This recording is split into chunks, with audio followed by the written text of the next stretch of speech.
I've been asked to write down 0.7 reoccurring as a fraction. So first thing I'm going to do is I'm going to write down what this actually means as a long decimal. So write it out in full. It means 0.77777 and so on. And I'm going to call that x. It doesn't have to be x, you can call it anything you want, but we're going to do some algebra here. So that's why I've called it x. Now, what I'm going to do here is I'm going to times both sides of this by 10. So on the left-hand side, I'll have 10x, and on the right-hand side, timesing this number by 10 will just make it 7.7777, and so on.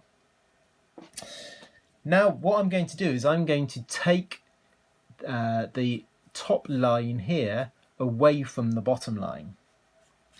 And the reason why I'm going to do that is because then all of this bit here that was recurring, the infinite bit here, because these are going on forever, they are identical. So if I'm taking those away, it's going to disappear completely, which is what I want. If I want to be able to write this recurring thing as a fraction, I want to get rid of the bit that's recurring. So that's why I've done this little trick here by timesing it by 10 and then taking them away from each other so that the recurring bit disappears. Anyway, by doing this, on the left-hand side, I've got 10x take away x, which is 9x. On the right-hand side, I've got 7 take away 0, which is 7. So what I've done is I've shown that 9 times this number x is 7. So if I divide both sides by 9 now, I find that this number x can be written as a fraction as 7 over 9. Let's look at another example. So here I've been asked to write 0.24 as a fraction, where the 2 and the 4 are recurring. So let's start off by writing this down as the long form, just like we did in the last one. So I'm going to say x equals 0.24242424, and so on. Now, if I tried to use the same method as I did in the last question, if I tried to times this by 10, I'd get 10x equals 2.4242, and so on. And that's a problem because the previous method I used, where I took them away from each other, won't work anymore. Because notice how they're not the recurring parts are not the same.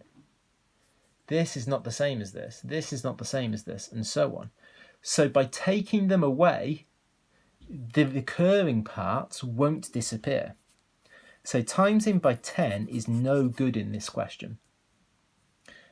But if I times by 100 instead, timesing this number by 100 will work, because that will give 24.242424.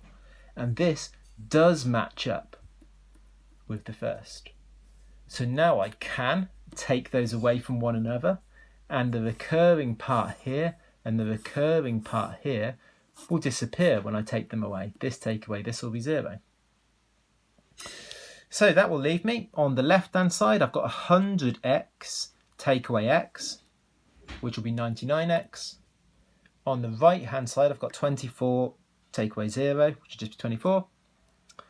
Divide both sides by 99, and I can simplify this fraction. 3 goes into both of these, so if I divide both of those by 3, then I get 8 over 33, and that's my answer.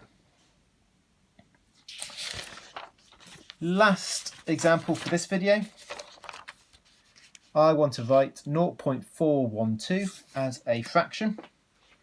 So just like before, I'm going to write down what that means. So if you have a dot here and a dot here, it means everything in between those dots are the recurring parts. So I've got 0.412, 412, 412, and so on.